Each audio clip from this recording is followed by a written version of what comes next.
Bismillahirrahmanirrahim. Assalamualaikum warahmatullahi wabarakatuh. Salam sejahtera untuk kita semua. Dan semoga kita semua dalam keadaan sehat walafiat, tak kurang satu apapun bersama keluarga. Dan yang paling penting adalah semoga kita tetap dalam lindungan Allah Subhanahu wa Ta'ala, Tuhan yang Maha Kuasa. Nah, sekarang untuk studio YouTube Tibean, saya coba mengembangkan ke arah religi. Jadi nanti akan ada playlist dalam bentuk ceramah-ceramah agama, tapi kita ramu dalam bentuk podcast, ya penonton. Jadi ini adalah podcast pertama atau konten pertama, video pertama tentang playlist tentang religi, ya, yang hal-hal mengenai religi, ya. Jadi kenapa ini saya coba ramu dengan teman-teman para ustadz, karena seandainya dalam penyampaian ustadz, ya, di situ terselip satu kebaikan dan jadi pahala, maka sesungguhnya bukan hanya Pak Ustadz yang dapat pahala, insya Allah saya dapat, apalagi Anda yang membagikan. Nah, oleh karena itu inilah playlist religi saya luncurkan pada hari ini. Dan kebetulan saya mengundang seorang ustadz. Siapa beliau? Dari mana? Nanti kita tanyakan sama, biarkan beliau yang menyampaikan. Assalamualaikum warahmatullahi wabarakatuh, Pak Ustadz. Waalaikumsalam warahmatullahi wabarakatuh. Mungkin Pak Ustadz bisa memperkenalkan kepada para penonton, para pemirsa YouTube ini tentang keberadaan Pak Ustadz, nama atau tinggal di mana, dan materi yang akan kita bawakan pada hari ini. Bismillahirrahmanirrahim. Pemirsa, para penonton channel TV yang dirahmati Allah SWT. Sedikit mungkin tentang diri saya. Jadi saya alhamdulillah Pak Dok, hari-hari juga pegawai. Di mana Pak? Saya pegawai di Dinas Pangan Provinsi. Di Dinas Pangan Provinsi. Nama Pak Ustadz, Nama saya Rizal Ombingo. Rizal Ombingo, tapi kalau di sosmed lebih dikenal dengan Ustadz Rizal Abu Fatih. Itu penonton. Jadi silakan menghubungi kalau butuh ceramah beliau, silakan menghubungi. Kita bicara tentang amanah, khususnya perkara jabatan. Seperti itu. Jadi saya mulai dengan ketika seorang sahabat Nabi Abu Dzar Al-Ghifari.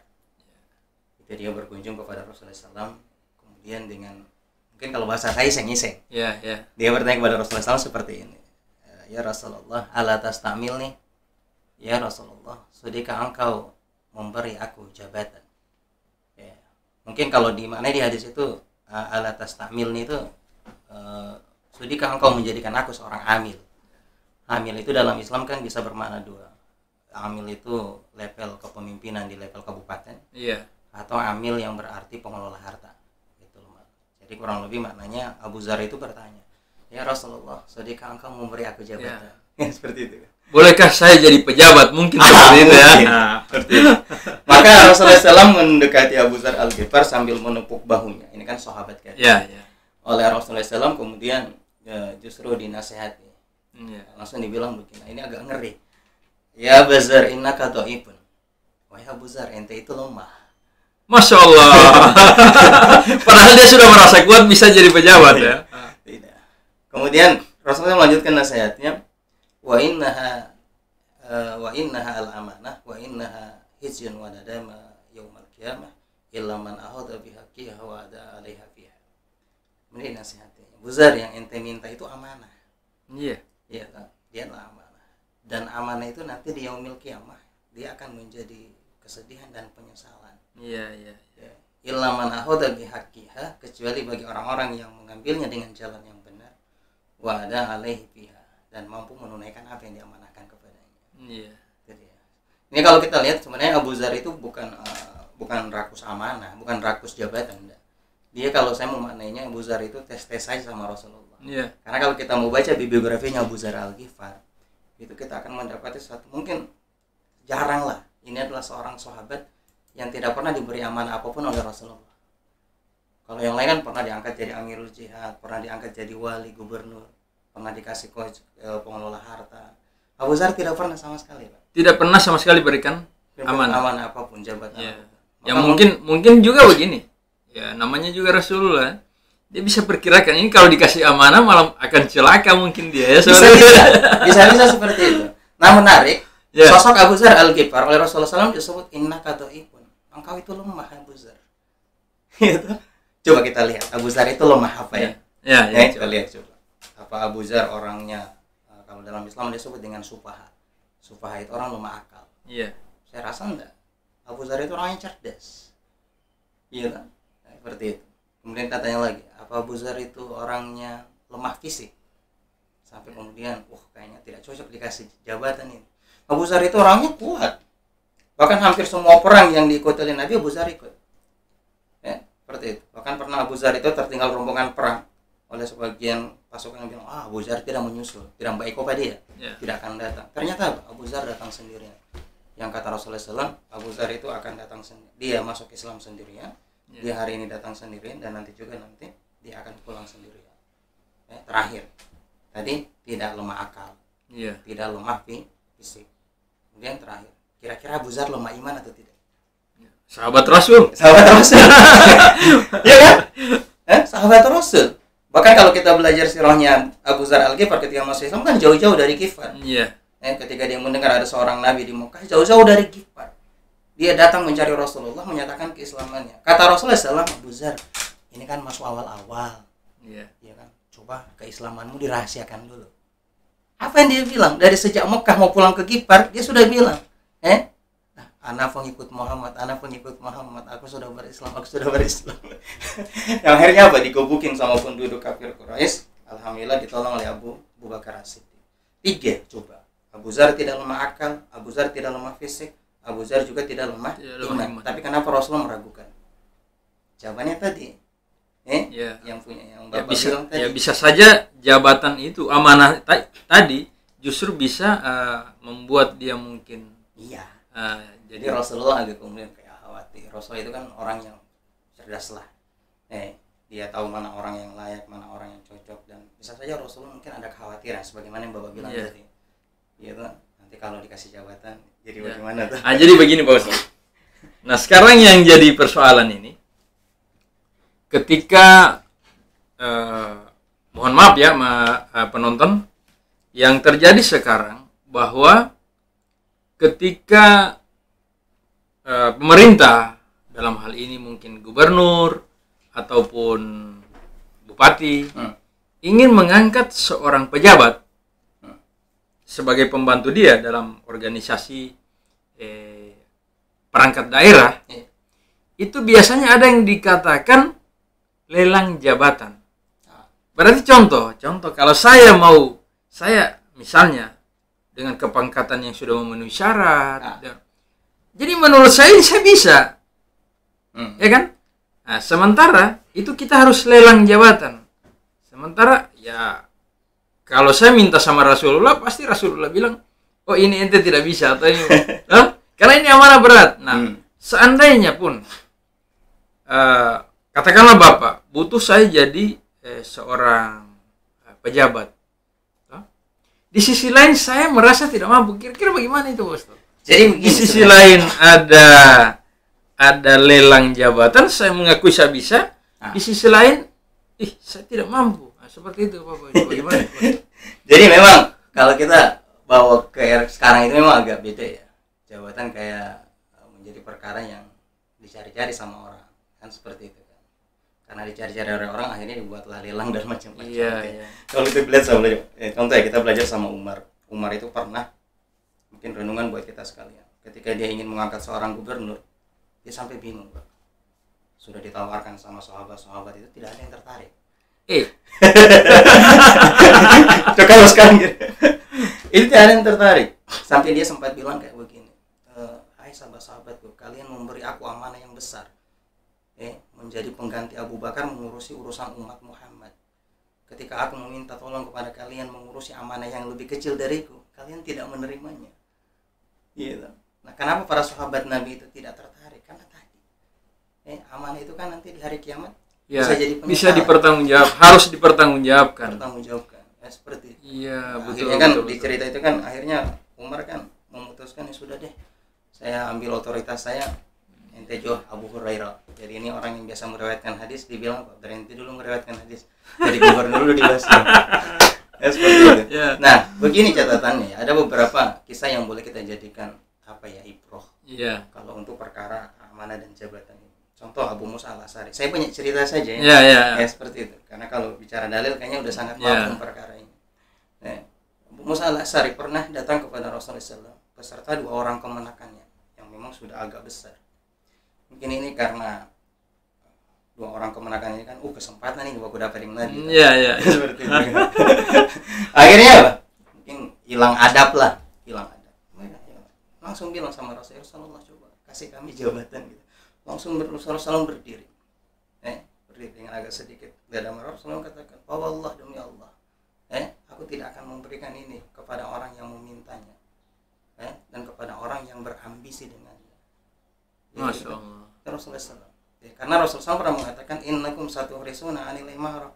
Sungguh kalian akan berambisi dengan kekuasaan, dengan jabatan. Hati-hatilah. Pakai bahasanya itu rehsun. Kalian akan berambisi, mau sekali. Coba tanya sekarang, ada yang tidak mau jadi pejabat? Ada juga sih langka ya. Iya, oke lah Pak Ustaz.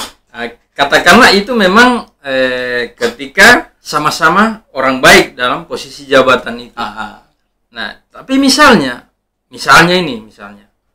menurut saya mungkin Pak Ustadz ini tidak cocok ini Pak Ustadz. Dan katakanlah Pak Ustadz misalnya ada hal-hal yang menurut saya tidak baik Pak Ustadz lakukan dengan jabatan itu, sehingga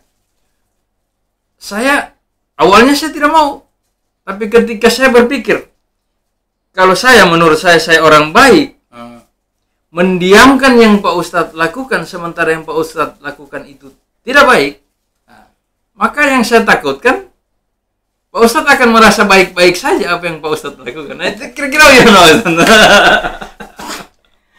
Jadi ini memang jadi persoalan hari ini. Kalau kita orang-orang baik itu tidak ikut mengambil ini posisi dan lain sebagainya, kan takutnya akan dinikmati oleh orang-orang yang tidak baik. Nah, seperti itu. Dan efeknya ke masyarakat luas ya.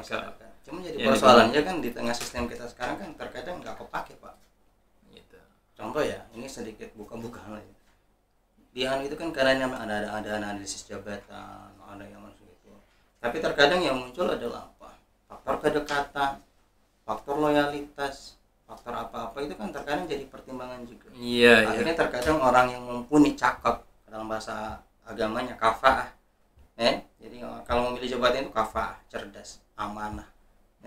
Amanah gitu.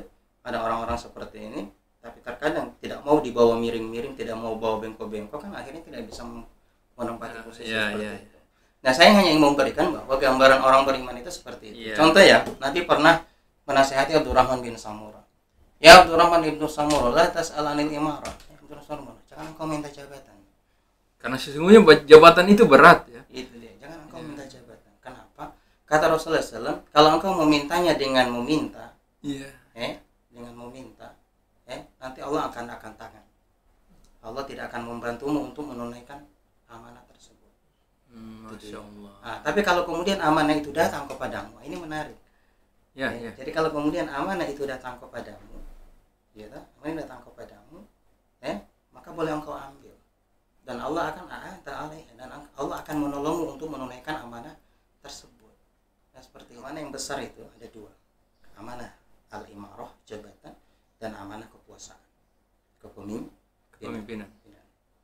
Beratnya di mana? Karena dua-duanya ini akan dimintai pertanggungjawaban oleh Allah Subhanahu wa Ta'ala. Maka supaya kita agak selamat dari amanah-amanah yang kita entah dengan sukarela kita ambil di dunia ini, ada juga kan orang yang memang ditunjuk. Biasanya promosi itu karena memang prestasi seperti itu. Maka rumusnya sederhana, kalau ingin selamat dari amanah yang dibebankan kepada kita ini, sebagaimana nasihat Nabi kepada Abu Dzar. Pertama, dapatkan amanah itu dengan jalan yang benar. Illaman aghadha bihaqqiha. Ambil dengan jalan yang benar, tidak usah pakai pendekat. Ya, kalau kita bekerja saja sesuai dengan profesional, cakap, berprestasi, insya Allah itu akan dinilai dan sebagainya, nanti akan dipanggil seperti itu. Jadi aghadha bihaqqiha, ambil dengan jalan yang benar.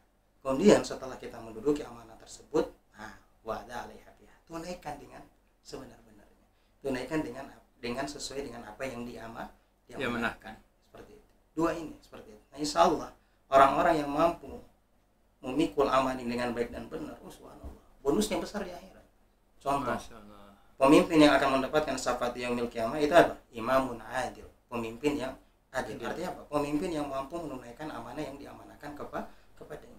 Bonus besar, Pak. Apalagi soal perkara mengurusi urusan umat, apalagi perkara mengurusi urusan rakyat. Ketika amanah itu dibebankan kepada kita, bisa kita tunaikan, pahalanya besar sekali, ya kan? Jadi peluang besar sebenarnya dengan amanah itu untuk masuk surga dengan lebih mudah. Tetapi hati-hati. Warning Nabi, peringatannya Nabi justru apa? Dia akan menjadi sumber kesedihan dan penyesalan di yaumil qiyamah. Berbicara tentang amanah, biarkan amanah itu datang dengan sendirinya. Karena apa? Sesungguhnya itu dari Allah. Dan kemudian ketika kita merasa mampu menerima amanah itu, maka tunaikan amanah itu sebagaimana mestinya. Sehingga ini akan menyelamatkan kita, bahkan mungkin akan jadi tiket kita melewati Siratal Mustaqim saja sudah luar biasa. Insya Allah ya Pak Ustaz, seperti itu. Jadi demikianlah penonton tentang materi masalah amanah. Lebih dan kurangnya kami mohon maaf jika terjadi hal-hal atau terdapat hal-hal yang kurang berkenan dari kami berdua. Nah, kemudian sekali lagi saya sampaikan bahwa jika materi-materi ini baik menurut Anda, bagikan supaya kalau Pak Ustadz dapat pahala, saya juga dapat Pak Ustadz. Dan yang membagikan, jika dibagikan 1000, maka antum dapat 1000, saya dapat 1000.